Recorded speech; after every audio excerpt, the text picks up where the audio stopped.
আপনারা যা দেখলেন তা ছিল টাইপরাইটার ইফেক্ট। আর এইরকম একটি টাইপরাইটার ইফেক্ট কিভাবে প্রিমিয়ার প্রোতে তৈরি করবেন চলুন তা দেখে নিই।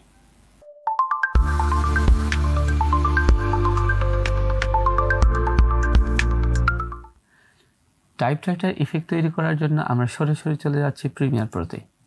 এখান থেকে যাব প্রজেক্টে, প্রজেক্ট থেকে নিচের দিকে রয়েছে নিউ আইটেমে ক্লিক করছি এবং এখান থেকে রয়েছে সিকোয়েন্সে ক্লিক করছি। এখানে যা রয়েছে বাই ডিফল্ট তাই রেখে দিয়ে ওকেতে ক্লিক করছি। এবার চলে যাচ্ছি টাইপ টুলে ক্লিক করে এখানে আমি লিখছি, যেমন আমি আমার নাম লিখছি।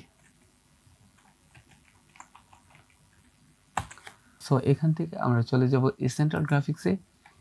এখানে গিয়ে আমি আমার লেখাটিকে বড় করে নিচ্ছি, তারপর আমার লেখাটিকে এখান থেকে বোল্ড করে নিচ্ছি এবং সেন্টার করে নিচ্ছি। সো এখানের কাজ আমাদের শেষ। চলে যাব আমরা ইফেক্টে গিয়ে সার্চ করব ক্রপে সার্চ করে আমরা টাইমলাইনটাকে আমাদের সুবিধার্থে একটু বড় করে নিচ্ছি। তারপর ক্রপে ক্লিক করে ক্রপটিকে নিয়ে আমরা আমাদের টেক্সটের উপরে ছেড়ে দেব। তারপর চলে যাব আমরা ইফেক্ট কন্ট্রোলে।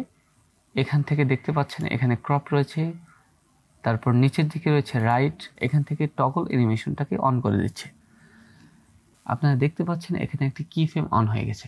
তো এখান থেকে আমরা এটাকে 100 করে দিচ্ছি এবং একটু সামনের দিকে গিয়ে এটাকে আমরা 0 করে দিচ্ছি। সো এই পর্যায়ে আমাদের টাইপরাইটার ইফেক্টটি তৈরি হয়ে গেছে। আমরা যদি দেখি তাহলে এরকম একটি টাইপরাইটার ইফেক্ট তৈরি হয়ে গেছে। আমাদের কাছে যদি এটি স্লো মনে হয় কিংবা এটা যদি বেশি ফাস্ট মনে হয়, তাহলে আমরা যেটা করব, বেশি ফাস্ট মনে হলে এটাকে একটু দূরে সরিয়ে দিতে পারি।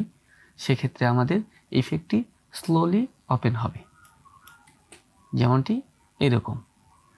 আর যদি ফাস্টের প্রয়োজন হয় তাহলে এই কিফ্রেমটাকে নিয়ে সামনের দিকে দিয়ে দিব, তাহলে এটা ফাস্ট ওপেন হবে, যেমনটি দেখছেন। তো আমাদের টাইপরাইটার ইফেক্ট অলরেডি তৈরি হয়ে গেছে। এই পর্যায়ে আমরা এটাকে যদি আরও প্রফেশনাল বানাতে চাই তাহলে আমরা চলে যাব আমাদের ফাইলে। এখানে আমার টাইপরাইটার ইফেক্ট রয়েছে, যেটা আমি ওপেন করছি এখানে, এবং এখান থেকে নিয়ে এটিকে আমরা এখানে রেখে দিচ্ছি। সো এই পর্যন্ত আমার প্রয়োজন রয়েছে, বাকি অংশকে কেটে ফেলে দিচ্ছি।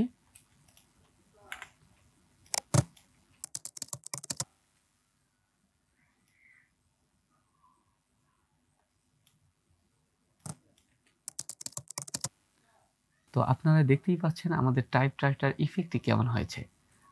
তো এই ছিল আমাদের ভিডিও। আশা করি ভিডিওটি বুঝতে পেরেছেন, এবং ভিডিওটি যদি আপনার একটু হলেও উপকারে আসে তাহলে অবশ্যই একটি লাইক করে দিবেন এবং সাবস্ক্রাইব করে পাশে থাকার অনুরোধ রইল। সকলে ভালো থাকবেন, সুস্থ থাকবেন। দেখা হবে নতুন কোনো ভিডিওতে।